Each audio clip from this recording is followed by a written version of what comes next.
Welcome to episode 28 of Pink's Picks, recommendations from a retired English teacher. Do you ever read well-researched historical fiction, then ask yourself, how did I not know about this? How did the world not know about this? These were exactly my questions about today's titles, both published in 2017. The Indigo Girl by Natasha Boyd and Before We Were Yours by Lisa Wingate. The owner of my favorite independent bookstore recommended Before We Were Yours as a page turner, and boy was she right. I could not put this down. From the dedication, which she writes primarily to orphans and the families who have adopted and loved them, as well as the two epigraphs. One from the Saturday Evening Post discussing children as a commodity at that time. I was hooked. The plot unravels via first-person rotating narration. Wingate introduces first the voice of Avery Stafford, a 30-year-old attorney, daughter of a congressman, living in present-day Aiken, South Carolina. After Avery's, we hear the voice of Real Floss, the oldest of 5 children, and her mom is also pregnant with twins, who lives on the Mississippi in a river shanty in 1939. Their fictional stories are intertwined with the true tragic tale of the Tennessee Children's Home Society and Ms. Georgia Tann, its corrupt leader. In her author's notes at the end, Wingate writes,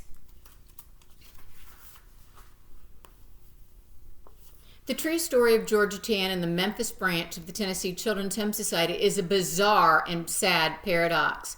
There is little doubt that the organization rescued many children from deplorable, dangerous circumstances, or simply accepted children who were unwanted and placed them in loving homes. There is also little doubt that countless children were taken from loving parents without cause or due process and never seen again by their desperately grieving biological families. Also, there are estimates that the number of children who may have simply vanished under Georgia Tann's management range as high as 500. Thousands more disappeared into adoptions for profit, in which names, birth dates, and birth records were altered to prevent biological families from finding their children. How had I not heard of this? Or about The Indigo Girl by Eliza Lucas, the antithesis to the evil Georgia Tann, and a woman way ahead of her time, an inspiration, in fact, to all.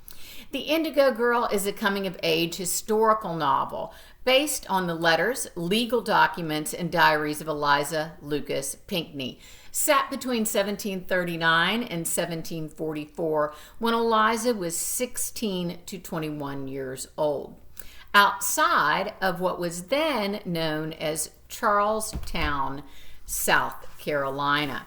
The story begins when Eliza's father departs for Antigua to pursue his political ambitions, leaving her in charge of their plantation. It's almost unfathomable how savvy this teenager is.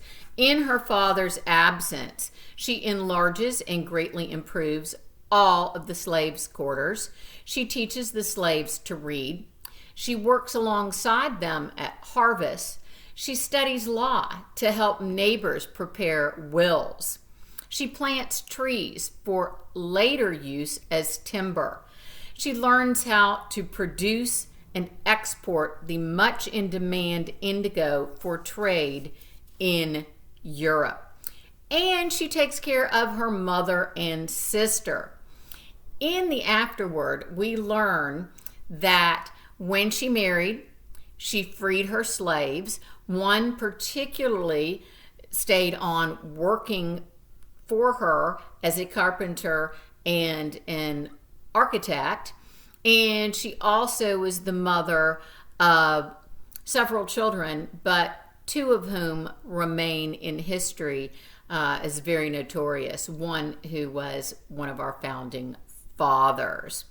In fact, at his request, when she died many years later, President George Washington asked to be a pallbearer at her funeral. I love these books. Love, love, love them. Hence, I give them both, an A. Next time, I will be discussing a new release, The Family Upstairs. Until then, stay safe, be healthy, and don't forget to do your homework. Bye-bye.